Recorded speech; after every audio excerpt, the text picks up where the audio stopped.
यः तावत् येन विधिस्तदन्तस्य इति सूत्रं यदासीत्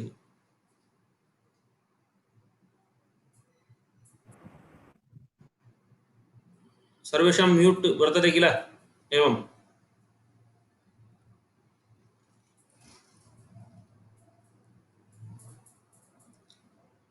यः तावत् अस्माभिः येन विधिस्तदन्तस्य इति सूत्रात्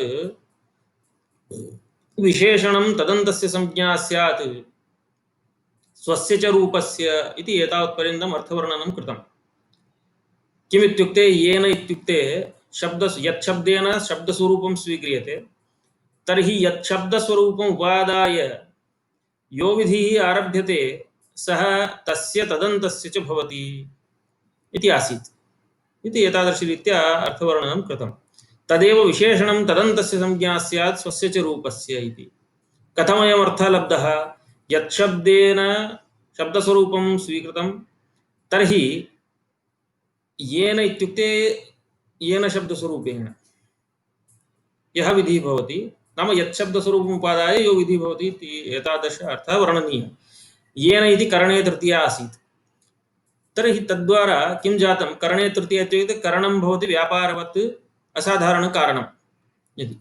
व्यापारवत्वम् असाधारणकारणत्वम् एतत् द्वयमपि तत्र वर्तते। तर्हि धातोः इत्यधिकृत्य एरच् इति सूत्रेण पाणिनिना इकारेण करणेन अच् प्रत्यय विधानं क्रियते। तर्हि इतरव्यावृत्तिः तत्र व्यापारः इतरव्यावृत्तिरूपव्यापारः यः वर्तते तद्व्यापारवत्वे सति इकाररूपधातोः अनन्तरम् इकारान्ताद्धातोः अच् प्रत्ययस्य विधानं नाम यथा भवेत् नाम अच् प्रत्ययस्य उत्पत्ति इकाररूपधातोः यथा भवेत् इति असाधारणं कारणं तत्र असाधारणकारणत्वम् इकारस्वरूपम् इति तद्रीत्या अस्माभिः तत्र प्रतिपादितं। तेन विशेषणं नाम विशेषणस्य इतरव्यावृत्तिः रूपव्यापारः वर्तते तद्व्यापारवत्वम् अत्रापि वर्तते किल करणे तृतीया वर्तते। अतः तत् साजात्येन किं स्वीकृतं? विशेषणम् इति तत्र वृत्तौ लिखितं दीक्षितेन। विशेषणं तदन्तस्य संज्ञा स्यात् स्वस्य च रूपस्य इति। परन्तु अनया रीत्या यदा तदन्तविधिः क्रियते स्वं रूपम् इति शब्दात् समरूपं शब्दस्य शब्दसंज्ञा इति सूत्रात् स्वं रूपं स्वम् इति अनुवर्तते अस्मिन् सूत्रे। तर्हि तत् षष्ट्यन्ततया विपरिणामः भवति स्वस्य च रूपस्य इत्येतादृशरीत्या अर्थः लब्धः। परन्तु यदा यत् शब्दस्वरूपम् आदाय यो विधिः आरभ्यते सः तस्य तदन्तस्य च भवति इति कथनेन सर्वत्रापि तदन्तविधिः स्यात् यत्र यत्र शब्दस्वरूपं स्वीकृत्य कश्चन विधिः आरब्धः तर्हि अस्य सूत्रस्य अतिप्रसङ्गः भवति इति उक्तम्। अतिप्रसङ्गः भवति चेत् सर्वत्रापि नाम अनभीष्टस्थलेष्वपि अस्य प्रसक्तिः स्यात् इति। कुत्र इत्युक्ते इदानीं यथा कृष्णं श्रितः इति वर्तते। कृष्णं श्रितः कृष्णश्रितः इति समासे द्वितीया समासे द्वितीया श्रितातीत पतित गतात्यस्त प्राप्तापन्नैः इति सूत्रेण द्वितीया तत्पुरुष समासः विधीयते। तत्र किम् उक्तं? द्वितीयान्तं यद् वर्तते तत् श्रितादिक प्रकृति नाम श्रितादि प्रकृतिक सुबन्तैः समस्यते इत्युक्तम् एवं किल? तस्मात् तत्र एकं क्षणं तत्र इदमस्ति तत्र भवतां कृते इदं प्रदर्शयामि स्क्रीन् शेर्।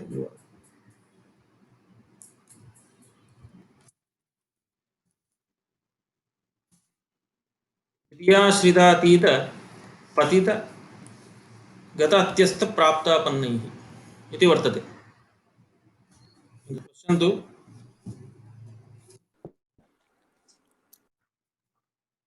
अत्र तावत् कृष्णं श्रितः कृष्णश्रितः इति यद्वर्तते तद्रीत्या परमकृष्णं श्रितः इत्यत्रापि अतिप्रसक्तिः स्यात् इत्युक्तम्।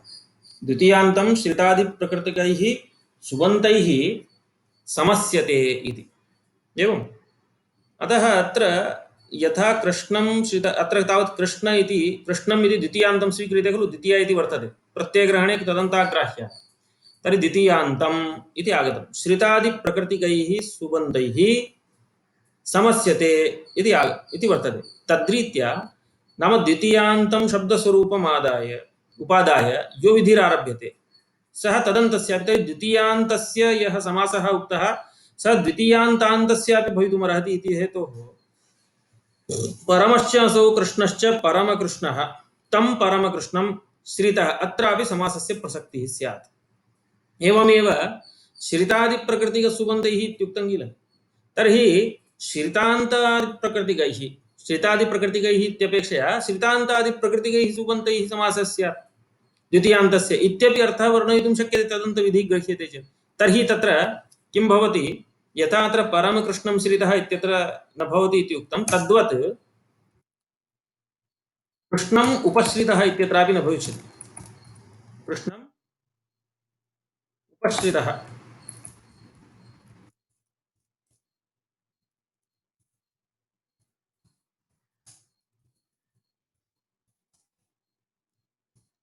तत्रापि न भवति इति वर्तते।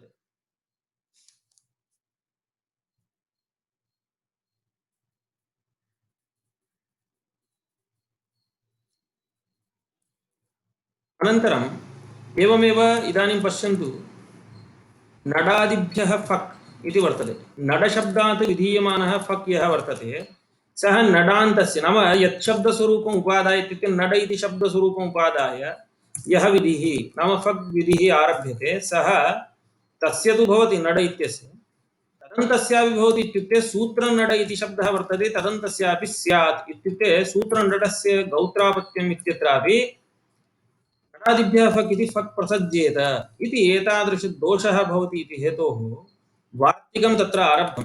किम् इत्युक्ते समासप्रत्ययविधौ प्रतिषेधः इति वार्तिकम् आरब्धम्। समासविधौ प्रत्ययविधौ च तदन्तविधेः निषेधः वक्तव्यः इति।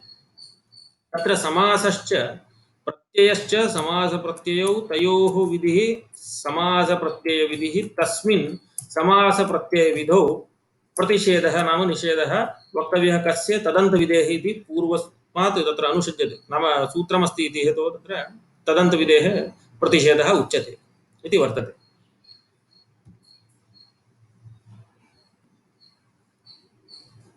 उदाहरणेन दृष्टं किल भवद्भिः, किमित्युक्ते तदन्तविधिः यदा अस्माभिः आरब्धः तदानीं किम् उक्तं, विशेषणं तदन्तस्य संज्ञा स्यात्। नाम यच्छब्दस्वरूपम् उपादाय यो विधिरारभ्यते सः तस्य तदन्तस्य च भवति इत्युक्ते यदा द्वितीयान्तस्य श्रितादिप्रकृतिकैः समासः उक्तः तर्हि द्वितीयान्तान्तं यदस्ति तदपि गृहीतुं शक्यते, अथवा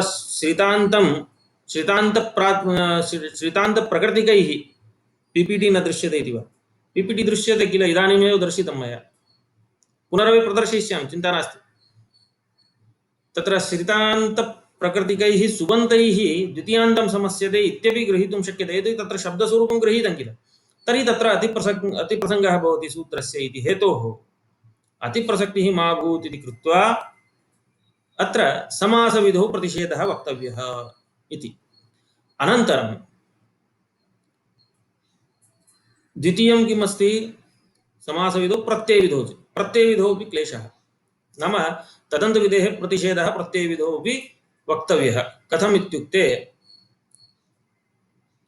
नाम नडस्य अपत्यं, नडस्य गोत्रापत्यम् इति नडादिभ्यः फक् इति यः फक् विधिः वर्तते प्रत्ययविधिः, सः विधिः सूत्रनड इति नडान्त इति, यत् नड इति शब्दस्वरूपम् उपादाय फक् प्रत्ययः आरब्धः, तर्हि नडान्तस्यापि सः विधिः स्यात् इति अतिप्रसङ्गः भवति। तत्र तु सूत्रनडस्य गोत्रापत्यं सौत्रनाडिः इति रूपं मिश्यते, अत इय इति इत्यनेन इय भवति, अनन्तरम् अनुशतिकादीनाञ्च इति उभयपदवृद्धिः भवति, तेन सौत्रनाडिः इति स्वरूपं तत्र नाम रूपं तत्र सिद्ध्यति। तर्हि तद्रीत्या तत्र अतिप्रसङ्गवारणाय वार्तिककारेण सूत्रदृष्ट्या दोषः आसीत् इति दोषोद्धाराय वार्तिकम् आरब्धम्। एवम् आरब्धे कुत्रचित् अस्य सूत्रस्य नाम यत्र अतिप्रसक्तिः आसीत् तत्र वारणं कृतं, परन्तु एवं रूपेण वारणं क्रियते चेत् यत्र अपेक्षते तत्रापि तदन्तविधिः न स्यात् इति एवं क्लेशः आपतितः। अतः वार्तिककारेण पुनः वार्तिकं तत्र निर्दिश्यते किम् इत्युक्ते उगिद्वर्णग्रहणवर्जम्। वस्तुतः भाष्ये एकमेव वार्तिकमस्ति। कुतः इत्युक्ते सूत्रे तावत् न्यूनताम् अभिलक्ष्य इदं वार्तिकम् आरब्धम्। अतः वार्तिकस्य स्वरूपं तत्र कथमस्ति, उगिद्वर्णग्रहणवर्ज्यं समासप्रत्ययविधौ प्रतिषेधः वक्तव्यः इति। उगिद्वर्णग्रहणवर्ज्यं समासप्रत्ययविधौ प्रतिषेधः वक्तव्यः। तेन कथमर्थः सम्पद्यते, उगिद् ग्रहणं यत्र वर्तते वर्णग्रहणं च यत्र वर्तते एतद्द्वयं विहाय समासविधौ प्रत्ययविधौ च प्रतिषेधः वक्तव्यः इति। समासविधौ उगिद्ग्रहणं वर्णग्रहणं च प्रत्ययविधौ इति वर्तते। तत्र समासविधौ इदानीं तत्र उदाहरणं मया प्रदर्श्यते, तत्र समासस्य प्रत्ययविधि उभयमपि एकत्रापि अस्माभिः समन्वयितुं शक्यते, तद्रीत्या वर्तते।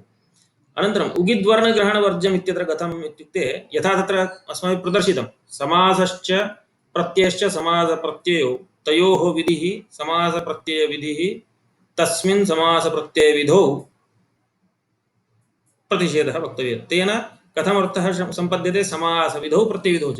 इदानीं द्वन्द्वसमासे द्वन्द्वान्ते नाम समस्यमानं पदं प्रत्येकमपि सम्बध्यते इत्युच्यते। तर्हि समासविधौ प्रत्ययविधौ च तदन्तविधेः प्रतिषेधः वक्तव्यः इति अर्थः सम्पन्नः। तेन किं कृतं, किं साधितम् इत्युक्ते, यथा तत्र कृष्णं श्रितः इत्यत्र समासः भवति द्वितीयान्तस्य श्रितादिप्रकृतिकसुबन्तैः, तद्वत् द्वितीयान्तान्तं स्वीकृत्य द्वितीयान्तं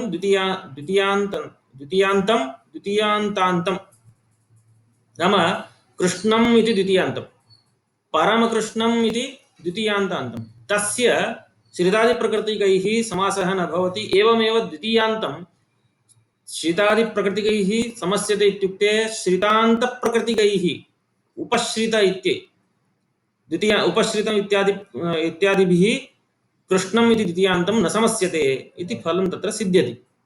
एवम् उक्ते अभीष्टस्थलेपि क्लेशः भवति। अतः अस्य नियमस्य संकोचः क्रियते। इदानीं कथम् उगिद्वर्णग्रहणवर्ज्यम् इत्युक्तम्। इदानीं कथं पचत् इति शत्रुन्तं प्रातिपदिकं भवति, शत्रुप्रत्ययान्तं। शत्रुप्रत्यये ऋकारः इत् भवति। तर्हि ऋकारः इत् अस्ति इति कारणात् एतत् उगित् भवति। उक् इत् यस्य इति, उक् नाम प्रत्याहारः। तर्हि ऋकारः इद् भवति इति हेतोः अयम् उगित् भवति किल। तर्हि उगित् ग्रहणम् अत्र वर्तते। तर्हि यथा पचत् इत्यस्मात् स्त्रीत्वविवक्षायाम् उगितश्च इति ञीप् भवति, सच ञीप् यथा पचन्तम् अतिक्रान्ता इति समासः क्रियते, तत्र ञीप् प्रत्ययोपि प्राप्नोति, तदपि विधेयं। नाम समासविधौ प्रत्ययविधौ एतद् उभयमपि अत्र एकत्र समन्वयितुं शक्यते।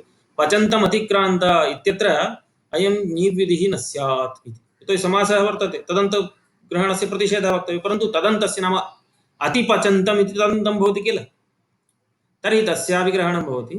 अनन्तरं प्रत्ययविधिः अपि अत्र न प्राप्नोति, सोऽपि अत्र भविष्यति, यतो ञीप् प्रत्ययविधिः वर्तते इति। अनन्तरं वर्णग्रहणवर्ज्यम् इत्यस्ति किल, तस्य कथम् इत्युक्ते प्रत्ययविधौ। इदानीं यदा भवद्भिः किमुक्तं प्रत्ययविधौ तदन्तग्रहणस्य प्रतिषेधः वक्तव्यः इति, अत्र तावत् दीक्षितेन किं कृतं, सौलभ्याय अर्थसौकर्याय खण्डशः वार्तिकं प्रदर्शितं। भाष्ये एकमेव वार्तिकम्, उगिद्वर्णग्रहणवर्ज्यं समासप्रत्ययविधौ प्रतिषेधः इति वार्तिकं तत्र पठितमिति। अत्र तु खण्डशः पठ्यते। तर्हि पूर्वस्मिन् खण्डे किम् उक्तं, प्रत्ययविधौ तदन्तं नाम किम् इत्युक्ते सः अन्ते यस्य इति तदन्तः इति, येन विधिस्तदन्तस्य इति सूत्रस्य अर्थवर्णनवेलायां यः एव मया तत्र प्रतिपादितमासीत्। सः अन्ते यस्य इति सः नाम तत् शब्दस्वरूपम्, अथवा तत् इति शब्दस्वरूपं नपुंसकलिङ्गे वर्तते चेत् तत् अन्ते यस्य इति तदन्तः, तत् नाम तत् शब्दस्वरूपम् अन्ते यस्य, यत् शब्दस्वरूपम् उपादाय यो विधिरारभ्यते तत् शब्दस्वरूपम् अन्ते यस्य इति सः तदन्तः इति। अत एव कृष्णम् इति द्वितीयान्तं शब्दस्वरूपम् उपादाय श्रितादिप्रकृतिकैः यदा समासः विधीयते, समन्वयः क्रियते मया, तद्रीत्या परमकृष्णम् इति नाम कृष्णम् इति स्वरूपमासीत् तत् शब्दस्वरूपम् अन्ते यस्य परम इत्यस्य तर्हि तदन्तं नाम परमकृष्णम् इत्यस्मादपि तदन्त संज्ञा भवति चेत् समासः स्यात् अतिप्रसक्तिः भवति इति हेतोः तत्र वारणं कृतं समासविधौ तत्र तदन्तग्रहणं न कर्तव्यम् इति परन्तु तथा सति पचन्तमतिक्रान्त इत्यत्र यदा समासः क्रियते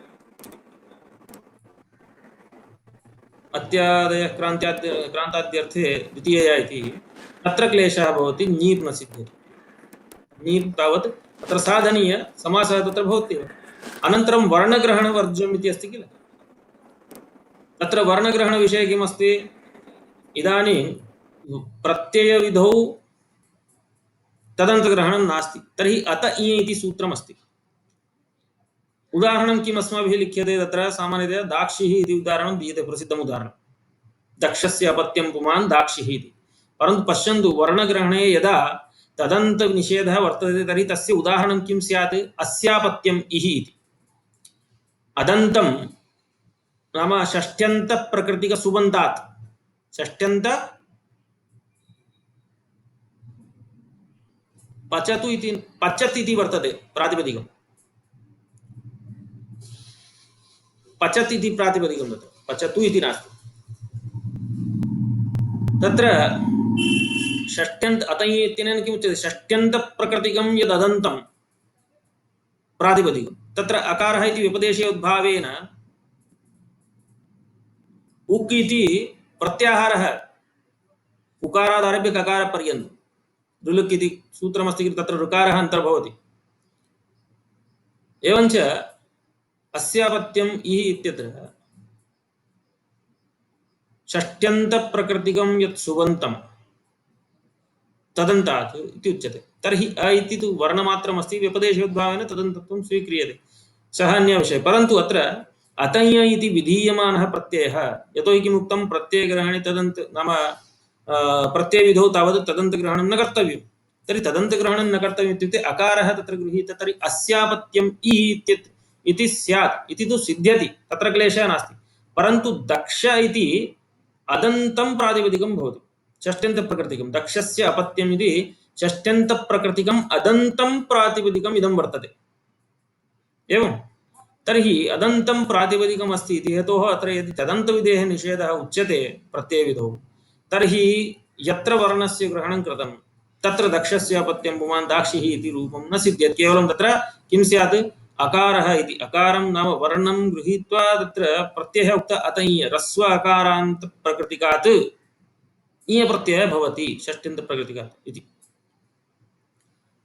तथा सति दक्षस्य अपत्यं दाक्षिः इत्यपि अपेक्षते इति हेतोः वर्णग्रहण नाम यत्र वर्णस्य ग्रहणं कृतं तत्रापि प्रत्ययविधौ तदन्तग्रहणं कर्तव्यं नाम प्रतिषेधस्य प्रतिषेधः प्रतिप्रसवः इत्युच्यते तदन्तग्रहणस्य प्रतिषेधः प्रत्ययविधौ वर्तते प्रत्ययविधौ यः तदन्तग्रहणस्य प्रतिषेधः तस्य प्रतिषेधः एतद्विहाय वक्तव्यः इत्युक्ते अत्र तावत् तदन्तग्रहणं स्वीकर्तव्यम् इत्यर्थः आयाति एवम् अतः उगिद्वर्णग्रहणवर्ज्यम् इत्यत्र कथम् उगिच्च वर्णस्य उगिद्वर्णौ उगिद्वर्णौ गृह्येते यस्मिन् इति उगिद्वर्णग्रहणम् एवम् अनन्तरम् उगिद्वर्णग्रहणं वर्जयते इति उगिद्वर्णग्रहणवर्जं नमुल् प्रत्ययः भवति द्वितीयायां च इति सूत्रेण एतावत् तर्हि उगिद्वर्णग्रहणवर्जं समासप्रत्ययविधौ प्रतिषेधः वक्तव्यः इति समुदितं वाक्यार्थं फलति अत्र पश्यन्तु अत्र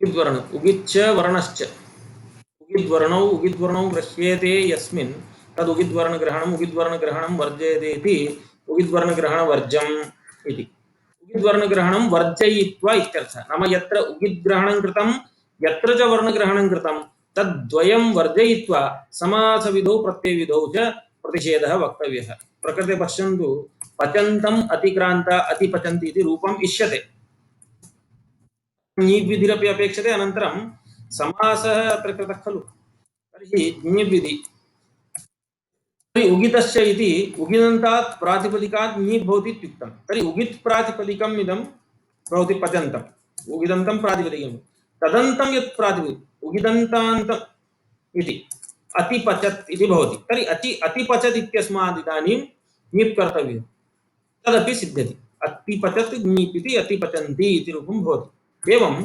दक्षस्य अपत्यं पुमान् दाक्षिः इति रूपं साधनीयं। यदि प्रत्ययेदौ तदन्त प्रतिषेधः उच्यते इत्युक्ते तर्हि अस्य अपत्यम् इः इति अकारः विष्णुवाचकः वर्णमात्रं विष्णुवाचकः तस्य अस्य अपत्यम् इः इति रूपं तु सिद्ध्यति। अत इति षष्ट्यन्तप्रकृतिकं यद् अदन्तं तदन्तात् ञ भवति इत्युच्यते। तर्हि तत्र दक्षस्य इत्यत्र तदन्तग्रहणं स्वीक्रियते। यतोहि वर्णग्रहणमस्ति किल अत्र अकारः इति वर्णमात्रं गृहीतं तस्मात् वर्णग्रहणम् अत्र अस्ति इति एतद् वर्जयित्वा तावत् समासप्रत्ययविधौ प्रतिषेधः वक्तव्यः इति एतावत्पर्यन्तम् अस्य विषयः समाप्तः। येन विधिस्तदन्तस्य इति सूत्रस्य विषयः समाप्तः। अवगतं किल?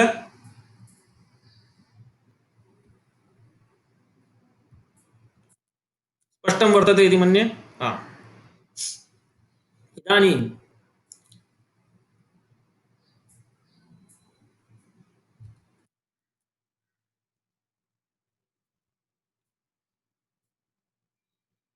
अग्रिमसूत्रमस्ति।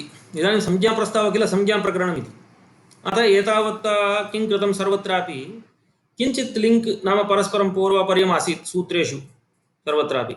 नाम नवेति विभाषा इत्यत्र स्वं रूपम् इत्यस्य चर्चा आगता इति स्वं रूपं शब्दस्य अशब्दसंज्ञा इति सूत्रम् आरब्धं। तत्र पुनः यच्छब्दस्वरूपम् उपादाय विधिः आरभ्यते तर्हि तदन्तस्य ग्रहणं कर्तव्यम् इति हेतोः येन विधिस्तदन्तस्य इति आगतम्। इदानीं विरामोऽवसानम् इति अवसानसंज्ञा विधीयते। इतः परं याः संज्ञाः उच्यन्ते अन्यमेकम् उदाहरणं रूपेण उगिद्वर्णग्रहणवर्ज्यम् इति उदाहरणं तत्र अहं विलिख्य प्रेषयिष्यामि। अद्य संज्ञाप्रकरणं समापनीयं किल एतत् समापयामः आदौ। तत्र किमस्ति इत्युक्ते नाम संज्ञाप्रस्तावात् काश्चन संज्ञाः उपयोगिन्यः संज्ञाः इदानीं सूच्यन्ते। यथा विरामोऽवसानम् इति। विरामः कथं विरम्यते अस्मिन् इति विरामः। विरम्यते अस्मिन् इति विरामः इति सामीपिके अधिकरणे गञ् इति उक्तं बालमनोरमायां। विरमणं नाम क्रियायाः अभावः इत्युच्यते। विरामः इत्युक्ते कस्याश्चित् क्रियायाः अभावः। तर्हि अत्र का क्रिया इत्युक्ते शब्दशास्त्रम् अस्ति किल इदं। तर्हि शब्दशास्त्रे वर्णानाम् उच्चारणम् अस्माभिः क्रियते। तर्हि शब्दशास्त्रे वर्णानाम् उच्चारणं क्रियते इति हेतोः वर्णानाम् उच्चारणाभावरूपा या क्रिया वर्तते एवम् उच्चारणाभावः यदुच्यते तदेव अवसानम् इति विरामः इति। इदानीं तत्र अन्तिमः यः वर्णः भवति एवञ्च यस्मिन् वर्णे उच्चारिते अव्यवहितोत्तरकाले वर्णान्तरस्य उच्चारणाभावः नाम वर्णान्तरस्य उच्चारणं पुनः न भवति सः अन्त्यवर्णः अवसानसंज्ञकः भवति इति। एवं नाम यस्मिन् उच्चारिते सति वर्णान्तराणाम् अभावः लक्ष्यते उच्चारणाभावः भवति सः अन्त्यवर्णः अवसानसंज्ञकः भवति इति। इदानीं तत्र अनचिच इति सूत्रविषये मया मध्ये कदाचित् प्रसङ्गः उक्तः प्रसङ्गवशात् तद् सूत्रं तथा उपन्यस्तमासीत् द्वित्वविषये। तत्र किमुच्यते अनचिच इत्यत्र अचः परस्य यरः द्वेवास्तः न तु अचि। अचः परस्य यरः द्वेवास्तः न तु अचि इति यदुक्तं तत्र अचि सति द्वित्वं न भवति इति तत्र प्रतिपादितमस्ति। तेन किम् इत्युक्ते अवसानेपि द्वित्वं सिद्ध्यति।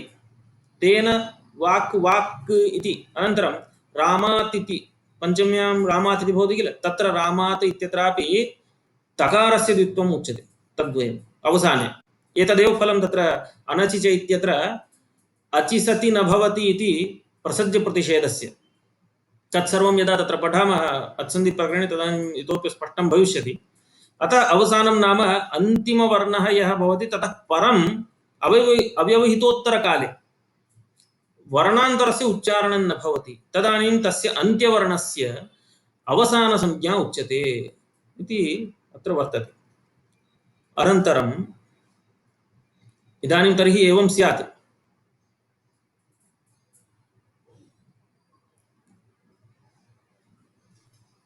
तत्तु समरी मया उच्यते खलु, येन विधिस्तदन्तस्य इति सूत्रस्य समरी पाठान्ते सर्वोऽपि संक्षेपः उच्यते एव, अतः तत्र क्लेशः नास्ति।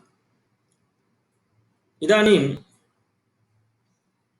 एवं सति किं स्यात्, अस्माभिः लेखनवेलायाम् इदानीं तत्र वाक्यानि लिख्यन्ते, रामः ग्रामं गच्छति, सः त्वरया ग्रामं प्राप्तवान्, शीघ्रमेव ग्रामं प्राप्तवान् इत्यादि रीत्या उच्यते।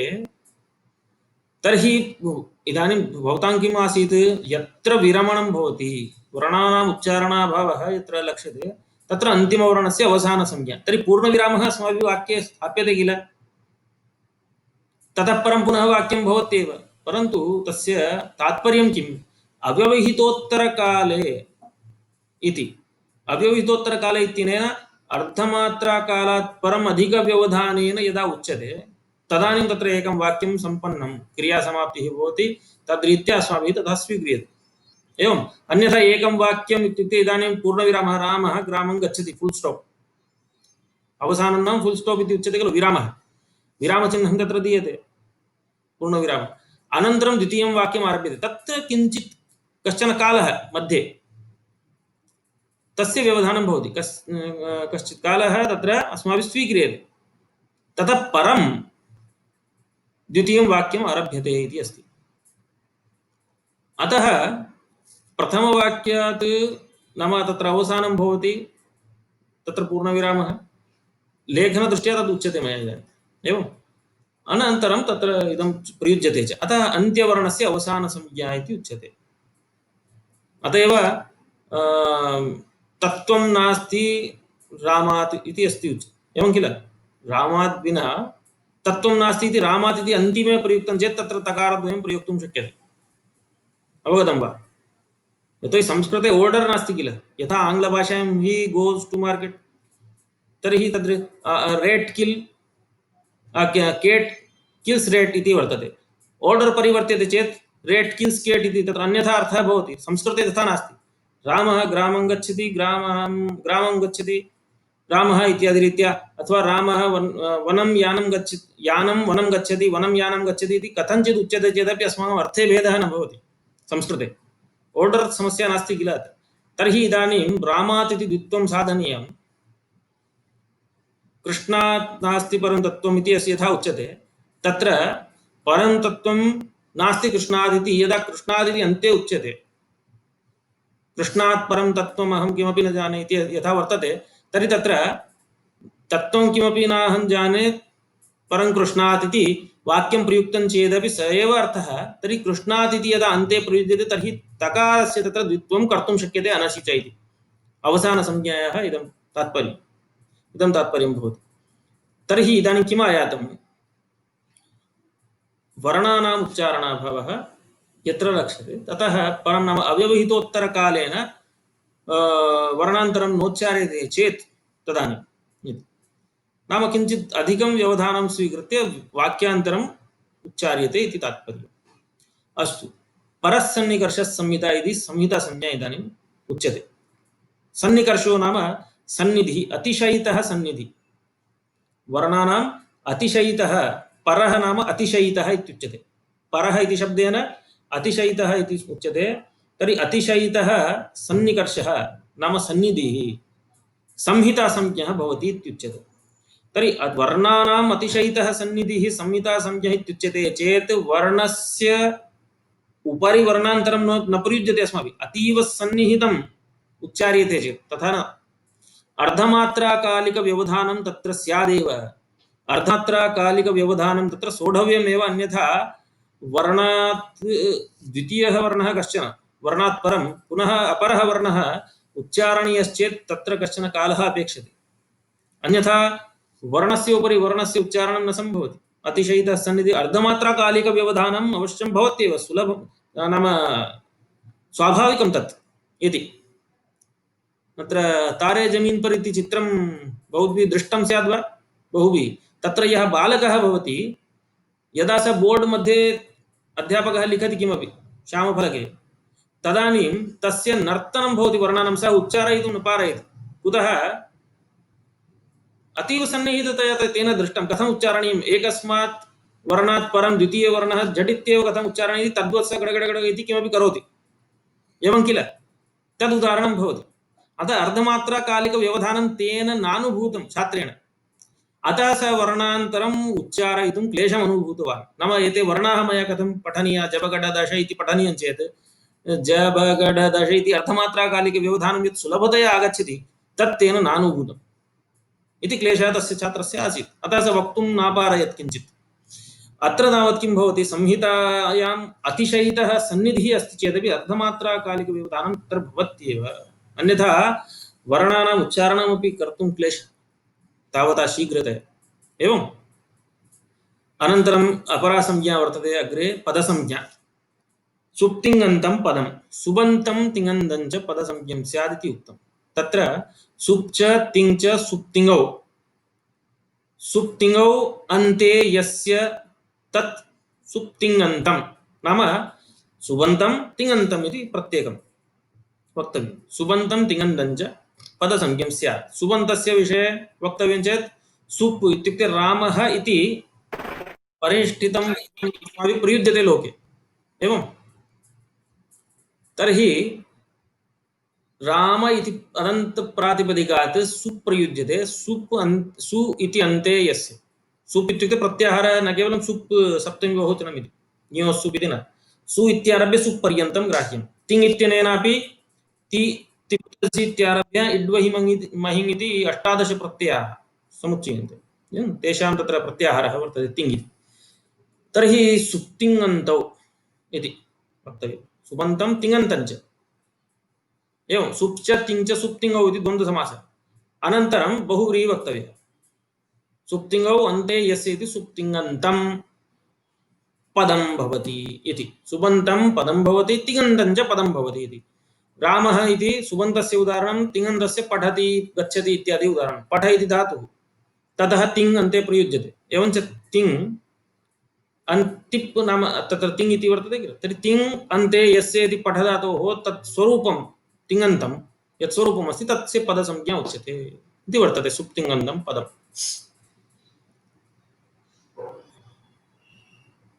तत्र उच्यते ध्रुवजी किमस्ति इत्युक्ते अन्तग्रहणम् इदानीं प्रत्ययग्रहणे तदन्ताग्राह्याः इति एका परिभाषा अस्ति नाम यत्र कुत्रचित् द्वितीय नाम यत्र कुत्रचित् विभक्ति अथवा प्रत्ययस्य ग्रहणं कृतं चेत् तदन्तग्रहणं भवति प्रत्ययग्रहणे तदन्ताग्राह्याः इति परिभाषा वर्तते तर्हि यथा तत्र द्वितीया श्रितातीतपतिगत्यस्तप्राप्तापन्नैः इत्यत्र अस्माभिः द्वितीया इत्यस्य द्वितीयान्तम् इत्यर्थः स्वीकृतः द्वितीया विभक्तिः इत्युक्ते प्रत्ययः किल विभक्तौ तर्हि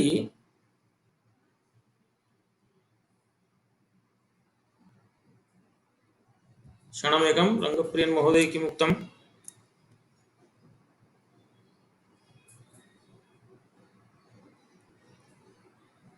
चिन्ता नास्ति तत्र सिस्टम् मध्ये कदाचित् क्लेशः भवितुमर्हति अतः प्रत्ययग्रहणे तदन्ताग्राह्य इत्युक्ते इदानीं सुप् तिङ् इति यत्र प्रत्ययः खलु एते तर्हि सुप् तिङ् एते प्रत्ययाः सन्ति तर्हि स्वतः तत्र अन्तग्रहणं वर्तते तर्हि अन्तग्रहणं किमर्थं साक्षादेव सुबन्तं तिङन्तं पदसंज्ञं भवति इति अर्थः लभ्यते सुप्तिङौ पदम् इति वक्तुं शक्यमासीत् तर्हि सुप्तिङौ पदम् इत्युच्यते चेत् सुबन्तं तिङन्तं पदसंज्ञं भवति इति अर्थसिद्धे पुनः अन्तग्रहणं किमर्थम् इत्युक्ते तदेव व्यर्थीभूय किं ज्ञापयति अन्यत्र संज्ञाविधौ प्रत्ययग्रहणे तदन्तग्रहणं नास्ति इति नाम यत्र प्रत्ययस्य संज्ञा विहिता तत्र तदन्तग्रहणं न भवति इति ज्ञापयति यदा तरप् तमौघ इति तरप् तमप् इति वर्तते तरप् तमप् इति प्रत्ययां घसंज्ञा क्रियते तरबन्तस्य तमबन्तस्य घसंज्ञा न क्रियते तौ सत् इति सत्संज्ञा वर्तते लटः शत्रुशानचाव प्रथमसमानाधिकरणे इति शत्रुशानचोः सत्संज्ञा वर्तते तौ सत् इति तर्हि सत्संज्ञा तयोः कृता परन्तु शत्रन्तस्य वा शानजन्तस्य वा सत्संज्ञा नास्ति प्रत्यययोः सत्संज्ञा वर्तते अतः तत्र अन्यत्र प्रत्ययग्रहणे तदन्तग्रहणं न भवति संज्ञाविधौ इति ज्ञापयति अन्तग्रहणम् इति अनन्तरं हलोऽनन्तरः संयोगः इति वर्तते तत्र हलोऽनन्तर हलः अनन्तराः संयोगः संयोगसंज्ञा अत्र विधीयते अनन्तराः ये हलः सन्ति तत्र अनन्तरा हलः इत्युक्ते कथं वक्तव्यं? हलः इति बहुवचनमस्ति किल, अनन्तरा। तत्र अन्तरशब्दः व्यवधानवाची, अन्तरशब्दः व्यवधानवाची भवति। तर्हि अविद्यमानम् अन्तरं नाम व्यवधानं येषां ते तादृशाः हलः इति। तर्हि हलः ये वर्तन्ते तत्र अविद्यमानम् अन्तरं नाम यस् व्यवधानं यत्र नास्ति, येषां हल्वर्णानां मध्ये परस्परं व्यवधानं नास्ति, तेषां संयोगसंज्ञा इत्युच्यते। व्यवधानं कस्य भवति इत्युक्ते व्यवधानं सर्वदा विजातीयेनैव भवति। इदानीं द्वौ मित्रौ वर्तेते, मध्ये आगत्य एकः शत्रुः उपविशति चेत् तेन व्यवधानं कृतम् इति उच्यते किल। द्वौ पुरुषौ वर्तते, मध्ये आगत्य एका स्त्री उपविशति, तर्हि व्यवधानं जातं।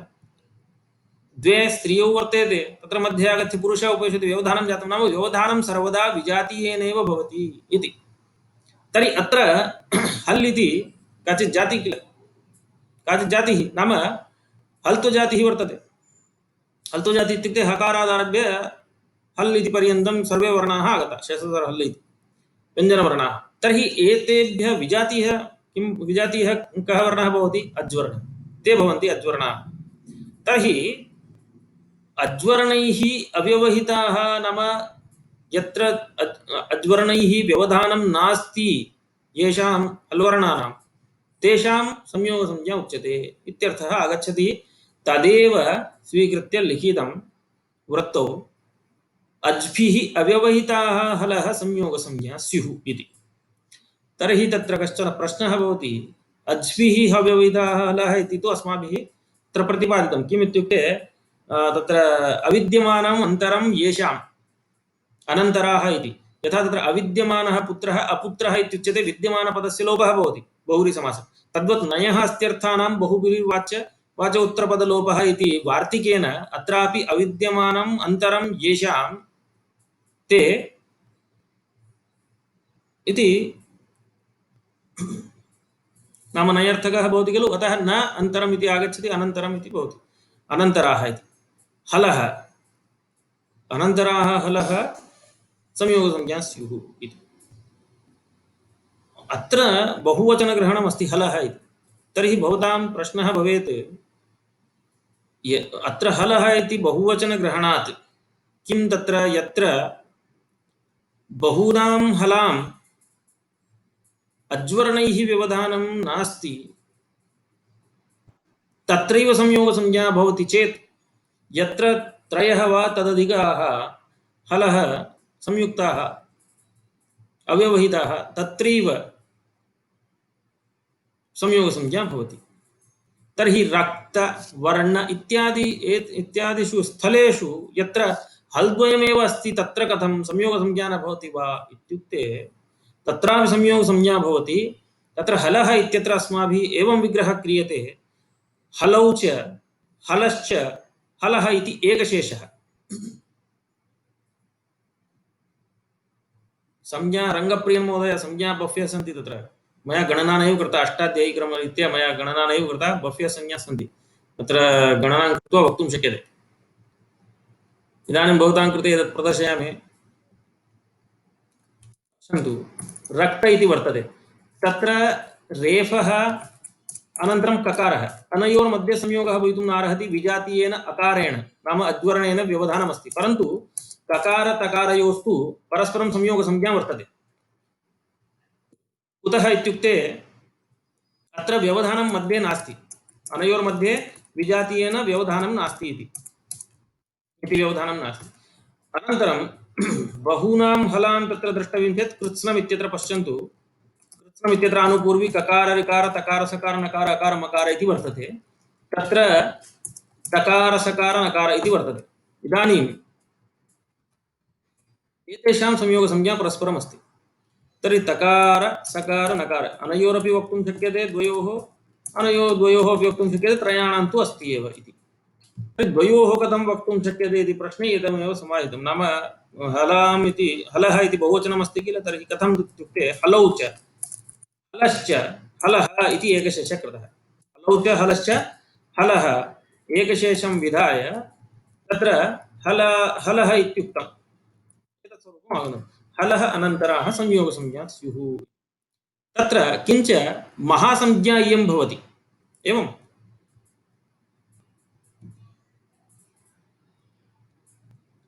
इयं तावत् महासंज्ञा वर्तते। नाम व्याकरणशास्त्रे टी घु भ इत्यादि लघ्वीसंज्ञाः तत्र कृताः वर्तन्ते। एवं किल? टी घु भादयः। तर्हि लघ्वीसंज्ञा कुत्र क्रियते? अत्र महती संज्ञा कृता, महासंज्ञा वर्तते, संयोगः इति। तर्हि महासंज्ञाबलात् महासंज्ञाकरणात् तत्र किं ज्ञायते? समुदाये प्रदर्शयामि तत्र महासंज्ञाकरणात् इयं या संयोगसंज्ञा वर्तते सा समुदायस्य भवति। यद्यपि समुदाये अवतरन्ती संज्ञा अवयवानामपि भवति तत् सत्यं, परन्तु एकस्यैव वर्णस्य वक्तुं न शक्यते। समुदायस्यैव समुदितस्य वक्तव्यं। तत्र द्वयोः वा त्रयाणां वा बहुनां वा तत्र मिलित्वा भवति इत्यर्थः। अन्यथा यदि एकस्यैव वर्णस्य संयोगसंज्ञा भवद्भिः स्वीक्रियते तर्हि सुदृशत्प्रासाद इत्यत्र तकारस्य संयोगान्तलोपः स्यात् इति एकस्य वर्णस्य तथा उच्यते चेत्। अत एव तत्र संयोगसंज्ञा इयं तावत् समुदायस्य भवति। तत् कथम् उच्यते इत्युक्ते परिष्कृतरीत्या वक्तव्यं चेत् व्यासज्यवृत्तिः इति न्यायशास्त्रे किञ्चित् स्वीक्रियते। तत्र व्यासज्यवृत्तिधर्मेण युक्तं भवति इदं। व्यासज्यवृत्तिर्नाम एकत्र अवृत्तित्वे सति उभयत्र वृत्तित्वं भवति। उभयवृत्तित्वम् इति। एकत्र अवृत्तित्वे सति उभयत्र वृत्तित्वं नाम उभयवृत्तित्वं। यथा पश्यन्तु रक्त इत्यत्र वर्णद्वय विषये पश्यामः। तत्र एकत्र नाम इदं संयोगसंज्ञा वर्तते चेत् ककारः तकारेण संयुक्तः तथैव तकारोऽपि ककारेण संयुक्तः। तत्र उभयोः संयोगः परस्परमस्ति।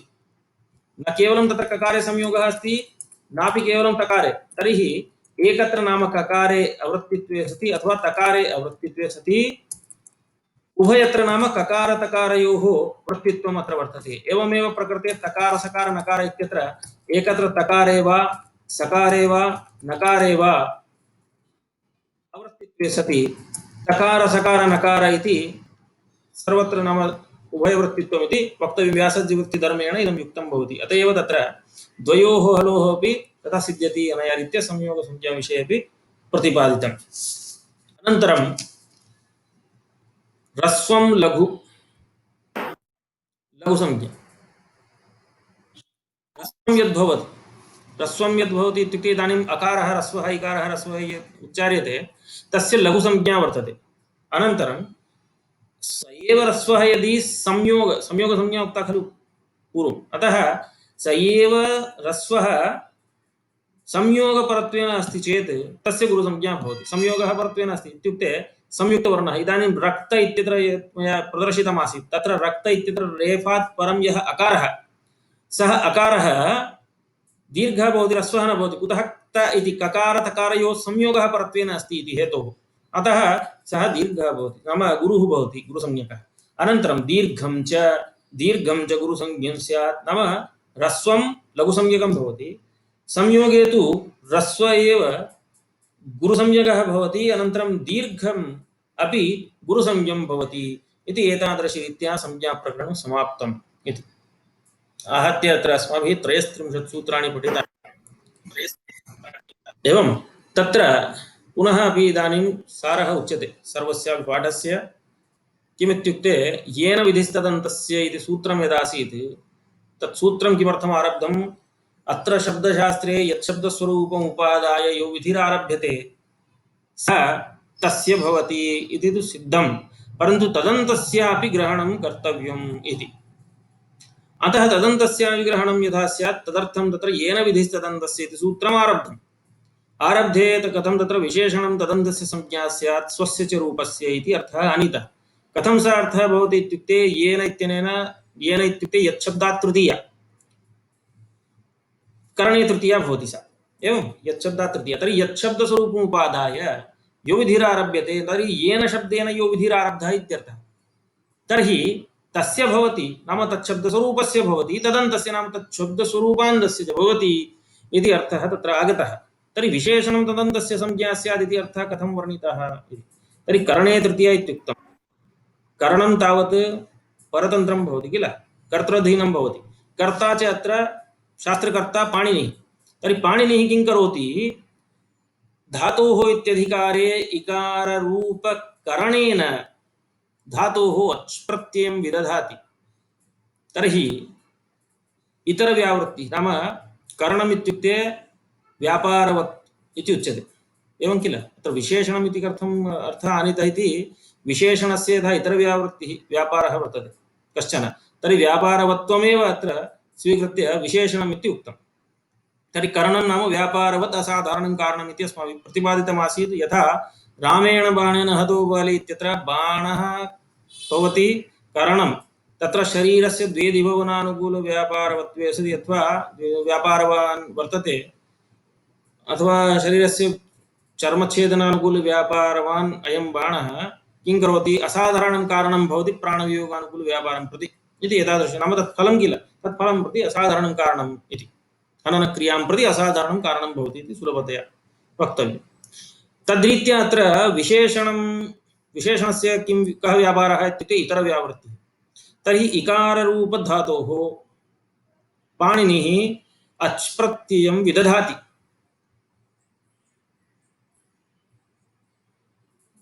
एरच् इत्युक्ते तत्र धातु ईवर्णान्तात् धातोः अच् प्रत्ययः भवति इति तत्र अर्थः वर्तते एरच् सूत्रस्य अर्थः मया पूर्वमपि वर्णितः एवञ्च धातोः इत्यधिकारे एरच् इत्यनेन यदा अच् प्रत्ययः विधीयते तर्हि विधानसमये किम् अच् प्रत्ययः सर्वेभ्यः प्राप्नोति वा धातुभ्यः इत्युक्ते नैव इकारान्तात् धातोः अथवा ईवर्णरूपधातोः एव प्राप्नोति इति इतरव्यावृत्तिः क्रियते तर्हि इतरव्यावृत्तिरूपव्यापारवत्वे सति अच् प्रत्ययस्य विधानं यद्वर्तते तत्प्रति असाधारणं कारणम् इकारः एव स्वरूपं तत् इकारस्वरूपं यत्र दृश्यते नाम इकारमात्रं वा स्यात् इण्गतौ इति धातुः अथवा चि जि इत्यादि धातवः ये सन्ति इकारान्तधातवः तद्वा स्यात् यत्र इकार इति लभ्यते तदेव असाधारणं कारणम् अपि भवति अच् प्रत्ययस्य विधानं प्रति इति अस्माभिः समन्वयं प्रदर्श्य करणसाजात्येन विशेषणम् इति अर्थः तत्र आगतः एवं येन इति करणे तृतीया अस्ति इति हेतोः तर्हि विशेषणं तदन्तस्य संज्ञा स्यात् तदन्तस्य सः अन्ते अथवा तद् शब्दस्वरूपम् अन्ते यस्य इति तदन्तः इति अस्माभिः अर्थः वर्णितः एवमुच्यते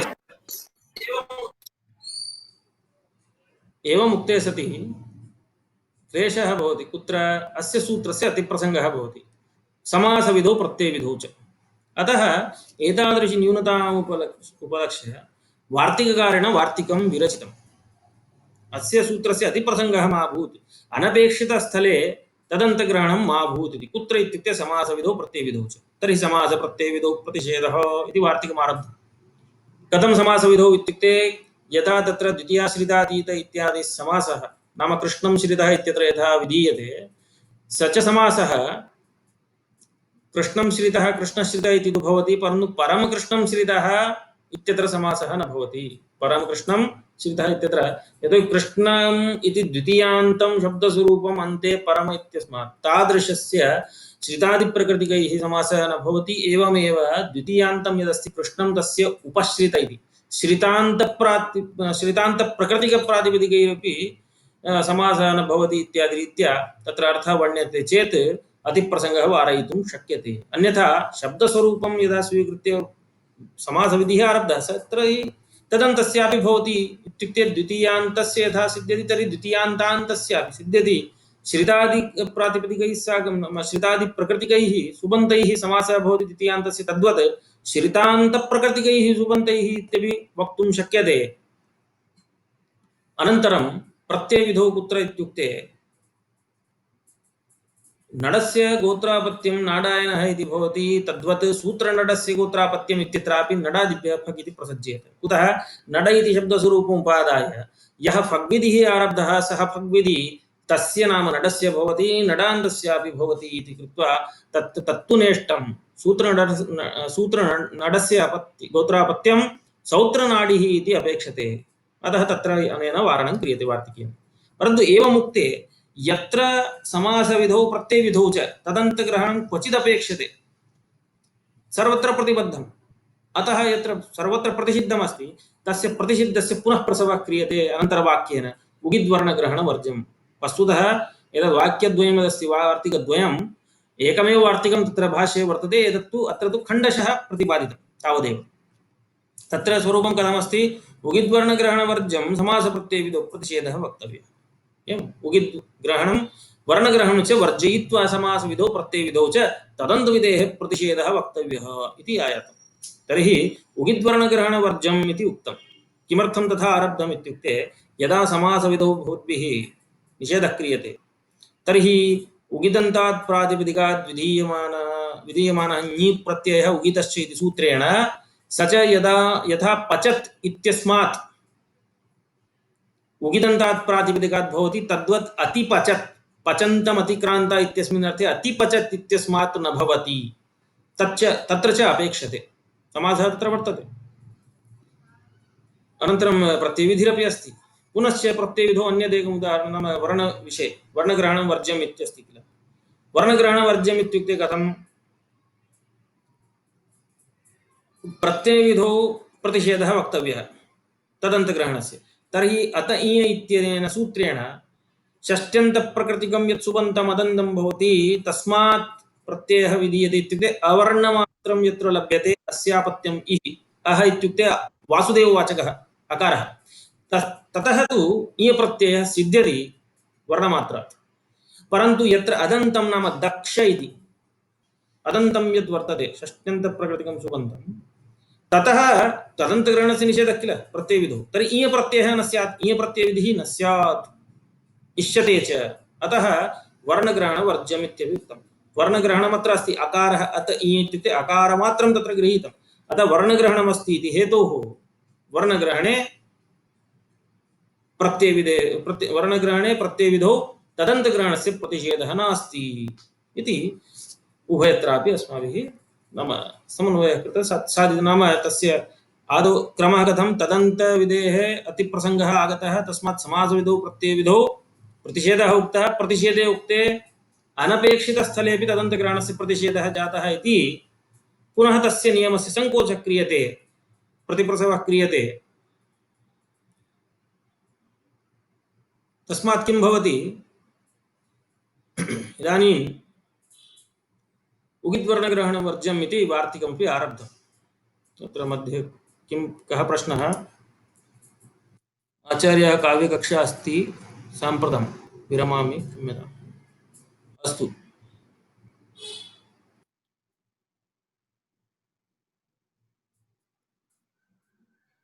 ततः एतत् प्रतिपाद्य विरामोऽवसानम् इति।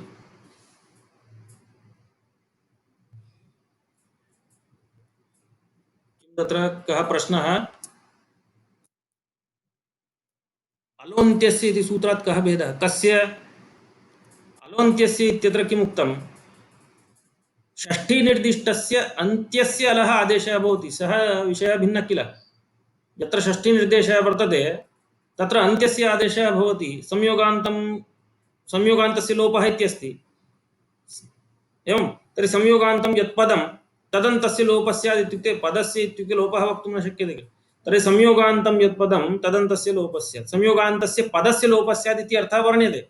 परन्तु पदस्य लोपः निश्यते, अन्त्यस्य भवति। यतः षष्ठीनिर्दिष्टस्य अन्त्यस्य इत्युक्ते संयोगान्तं यत् पदं तदन्तं यद्वर्तते तस्य अन्त्यस्य लोपः भवति इत्युच्यते। तद्रीत्या अलोन्त्यस्य इति। इदानीं ततः परं विरामोऽवसानम् इति सूत्रम् आरब्धं। नाम वर्णानाम् उच्चारणाभावः अवसानसंज्ञा भवति। नाम अत्र तावत् विरमणं नाम विरामो नाम किमुच्यते? क्रियायाः अभावः। तर्हि का क्रिया? अत्र शब्दशास्त्रे वर्णोच्चारणमेव। तर्हि वर्णानाम् उच्चारणाभावः अवसानसंज्ञा भवति, विरम्यते अस्मिन् इति विरामः इति व्युत्पत्तिः तत्र अस्माभिः प्रदर्शिता आसीत्।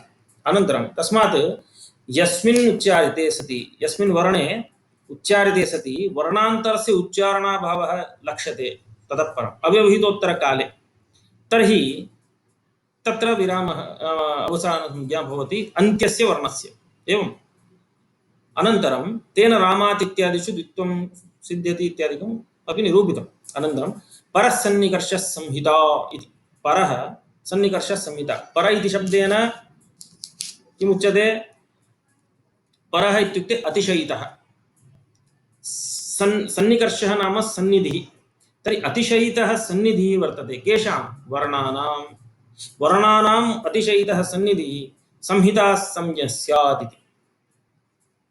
तत्र इदं ज्ञातव्यम्, अस्माभिः किम् उक्तं, संहिता अस्ति चेदपि, संहिता वर्तते चेदपि अर्धमात्राकालिकव्यवधानं तत्र भवत्येव, अन्यथा वर्णात् परम् एकस्मिन् नाम एकः वर्णः उच्चारितः ततः परं द्वितीयवर्णः उच्चारणे तावतः कालस्य व्यवधानम् अपेक्षते, तावान् कालः अपेक्षते एव, अन्यथा वर्णस्य उपरि वर्णस्य कदाचित् वर्णान्तरस्य उच्चारणं भवति चेत् स्पष्टमेव न भवेत् किम् उक्तम् इति। अतः अर्धमात्राकालिकव्यवधानं तत्र भवत्येव संहितायामपि। एवम् अनन्तरं ततः परं सूत्रमासीत् सुप्तिङन्तं पदं। तत्र सुप् च तिङ् च सुप्तिङौ, सुप्तिङौ अन्ते यस्य इति सुप्तिङन्तं, सुप्तिङन्तं तच्च पदं भवति। एवञ्च सुबन्तं तिङन्तं च पदं भवति इत्युच्यते। तत्र सुप्तिङौ इति प्रत्ययो इति हेतोः प्रत्ययग्रहणे तदन्ताग्राह्याः इत्युक्तत्वात् अन्तग्रहणस्य अपेक्षा नासीत्। सुप्तिङौ पदम् इत्युच्यते चेदपि सुबन्तं तिङन्तं पदसंज्ञम् इत्यर्थः सिद्ध्यति। तथा सिद्धे पुनः अन्तग्रहणं कृतं किल सूत्रे, तद्व्यर्थीभूय किं ज्ञापयति, अन्यत्र संज्ञाविधौ प्रत्ययग्रहणे तदन्तग्रहणं न भवति इति ज्ञापयति इति। अयमपि विषयः अस्माभिः प्रतिपादितः। अतिशयितः इत्युक्ते अतिशयः, अतिशयेन समीपः, अतिशयः इत्युक्ते अतीव सामीप्यम्। अयं मम अतीव घनिष्ठः वर्तते, तर्हि अतिशयः उच्यते। घनिष्ठतायाः अतिशयः, अतीव अत्यधिकम् इति अतिशयितः इति। अनन्तरं ततः संयोगसंज्ञा आरब्धा, हलोऽनन्तराः संयोगः इति। हलोऽनन्तराः संयोगः इत्यत्र हलः अनन्तराः संयोगः इति। अनन्तराः इत्यत्र कथं विग्रहः, अविद्यमानम् अन्तरं येषां ते अनन्तराः। अन्तरशब्दः व्यवधानवाची, तर्हि अविद्यमानम् अन्तरं नाम व्यवधानं येषां हल्वर्णानां। तर्हि व्यवधानम् इत्युक्ते अत्र हल्वर्णानां तत्र प्रसङ्गः हलां खलु, तत्र संयोगसंज्ञा उच्यते। तर्हि संयोगसंज्ञायां व्यवधानं हलां वक्तव्यं चेत् कस्य, विजातीयस्यैव सर्वदा व्यवधानं भवति इति उदाहरणेन प्रदर्शितमासीत्। तर्हि तद्रीत्या हल्ग्रहणमस्ति इत्युक्ते तद्विजातीयं किं भवति, स्वरवर्णः भवति, एवं किल। तर्हि स्वरवर्णः वर्तते इत्युक्ते हलां तावत् संयोगसंज्ञा कदा वक्तव्या, यदा अज्भिः तत्र अव्यवधानं भवति, अज्भिः अव्यवहितः हलः संयोगसंज्ञा स्युः इति प्रतिपादितम्। एवं प्रतिपादनसमये हलां नाम हलः इति बहुवचनमस्ति। तर्हि बहुवचनमस्ति चेत् तत्र यत्र बहूनां हलाम् अज्भिः अव्यवधानमस्ति तत्रैव संयोगसंज्ञा भवति वा इति प्रश्नः उदेति। तत्र अस्माभिः समाहितं, द्वयोः यत्र द्वयोः हलोः मध्ये अपि यदि अजाव्यवधानं नास्ति तर्हि तत्रापि संयोगसंज्ञा भवति। तत्र कारणं किम् इत्युक्ते, हलौ च हलश्च हलः इति एकशेषः स्वीक्रियते इति कारणात्। अनन्तरं संयोगसंज्ञा इयं महती संज्ञा वर्तते, तस्मात् महासंज्ञाकरणात् समुदायस्य इयं संज्ञा भवति। अतः द्वयोः बहूनां वा मिलित्वैव संज्ञा भवति, एकस्य वर्णस्य न भवति इति। एवं तदेव व्यासद्विवृत्तिः इत्युच्यते। एकत्र अवृत्तित्वे सति उभयत्र वर्तित्वम् इति कृत्वा तत्र यत्र द्वयोः मध्ये अचाव्यवधानं नास्ति, त्रयाणां मध्ये वा अज्भिः व्यवधानं नास्ति, तदानीं हलां संयोगसंज्ञा भवति। एवम् अनन्तरं ह्रस्वं लघु, ह्रस्ववर्णः यः भवति तस्य लघुसंज्ञा संयोगे गुरु। यदा सः ह्रस्ववर्णः संयोगपरगः वर्तते, नाम संयोगः तदा परत्वेन अस्ति, तर्हि संयोगे परे तस्य ह्रस्ववर्णस्य गुरुसंज्ञापि भवति इति। नाम ह्रस्वसंज्ञकः भवति सः गुरुसंज्ञकः भवति संयोगे परे। अनन्तरं दीर्घं च, तस्य दीर्घं च गुरुसंज्ञा, नाम सः यः गुरुसंज्ञकः भवति दीर्घस्यापि सः गुरुसंज्ञा भवति इत्यर्थः। नाम आकारः इदानीं दीर्घः, तर्हि तस्य गुरुसंज्ञा वर्तते इति संज्ञाप्रकरणम् इति एतावता अस्माभिः प्रतिपादितम्। अद्य सायं तावत् भवतां कृते PPT यदस्ति एतावता यद्यदासीत् सर्वं प्रेषयिष्यामि। तदनुगुणं भवद्भिः तत्र श्वः एकवारं भवतां रिविज़न् कर्तुं शक्यते, यतोहि श्वः विरामः स्वीक्रियते। अनन्तरं परश्वः सोमवासरप्रभृति 11:15 भवन्तः उपस्थिताः भवन्तु, यतोहि तत्र अन्याः कक्षाः स्वीकर्तव्याः वर्तन्ते तथा। अतः इदानीं वर्गद्वयस्य क्लेशः भवति। एवम्। अस्तु, तर्हि धन्यवादाः।